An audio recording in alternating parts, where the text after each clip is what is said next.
Regan Slaymaker for International Boxing News. I had the pleasure to be joined by Dmitiry Salita. Dmitiry, I mean, crazy occasion, the day of reckoning. How are you ahead of this? I mean, you've got two fighters on this card. It must be a nice feeling.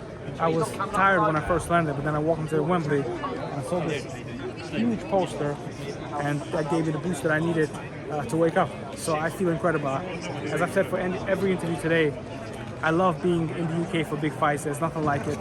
And this is a great fight card, a historic night of boxing, and I'm very grateful to have something to do with it. And I'm very grateful for the sport of boxing. There's so many different promoters, so many different great fighters are coming together to make this big night of boxing work.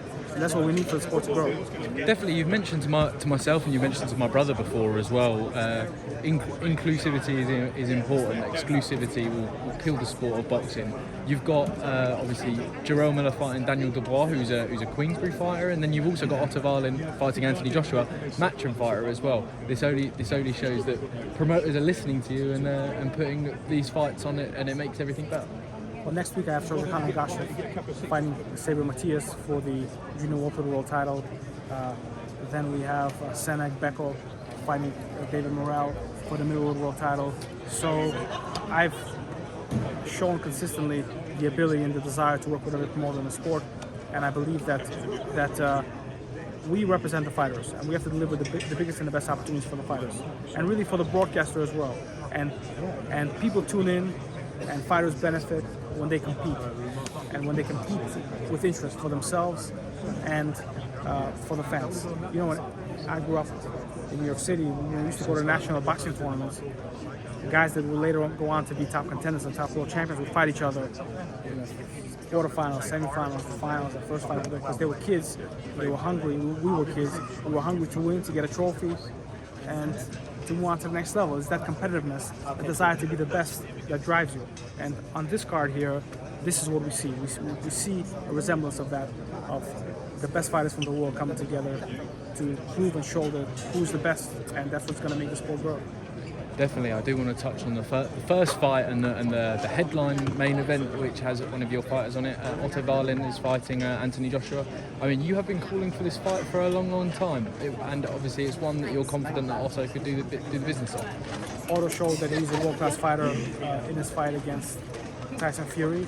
He stayed busy since then, getting better and better under Joey Gamache. So I wish Otto all the best, and believe he has the skill, the will, and now the confidence with the win over Gassiev, which was a big puncher, former world champion. You know, a fight that I thought would be very good for Otto. Yeah, he's in position to make the most of that opportunity. Definitely, I think that win against Gassiev is going incredibly under the radar as well. Gassiev, arguably, for a lot of people, think gave Usyk his toughest fight as well. The second fight features one of your fighters, is Jarrell Miller fighting Daniel Dubois. I mean, a huge opportunity for Jarrell, where opportunities have become a bit lacked in the last couple of years. How excited are you for Jarrell to land on this card? Very excited. It's so important for Jarrell to finally get a chance once again to dance with the big boys and to showcase and prove himself. And Jarrell knows and feels the pressure of being able to perform on this big stage once again, and I believe that he's going to do a great job. And people are talking about Anthony Joshua versus Deontay Wilder, Tyson Fury versus Usyk, and those are very exciting fights. But if Jarrell does what I think he can do, I believe that his name is going to connect to all of these conversations right away.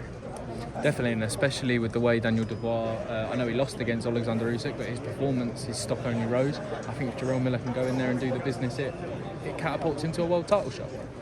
I believe that with an impressive win, title shot or not, the boxing fans are going to be very interested in Jarrell fighting the best in the division. Definitely. Could we see, obviously the last time Anthony Joshua and Jarrell Miller are on a stage together, it got a bit tasty to say the least. Do you think we're going to see a little verbal confrontation between the pair? Nothing too dangerous, obviously. I think it's very possible. Jarrell is a very unscripted type of individual, so I cannot predict what he's going to do. So, you know, as a boxing fan, I'm interested. I don't think it's going to get physical, but it, you know, depends what happens. But it's going to be fun, I know that. Definitely. I do want to move on to a fight that you've mentioned. Shohagon Ergashev is fighting Matias for the IBF Super Lightweight World Title. Huge opportunity for Ergashev, and one that It's taken a while for it to come through, but it's now finally hit.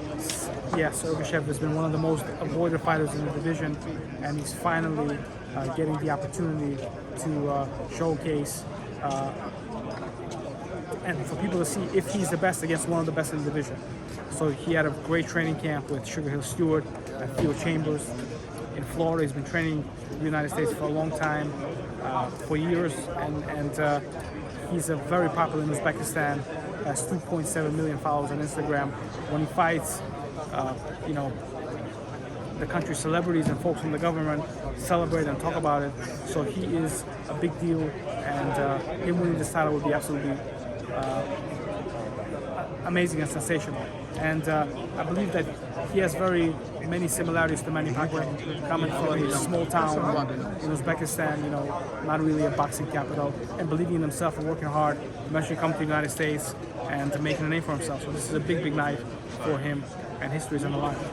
Definitely. So tune in November 25th. I think that shows. Correct, On the yes. Andrade Benavidez undercard. And also my final one, Dmitry. Thank you for giving me your time today. Claressa Shields is due a fight. I know. Obviously, Claressa being Claressa, she's very ready to fight again. When could we see Claressa back in the ring? We're working on it. As I've said before, we'd love for Claressa to fight in the Middle East and in Africa. We have some lukewarm conversations. I think that'll be very special, and we're working on it. Nothing to report yet, but Claressa has always been an exciting fight. Someone posted on social media yesterday her resume, which is second to none. Absolutely incredible.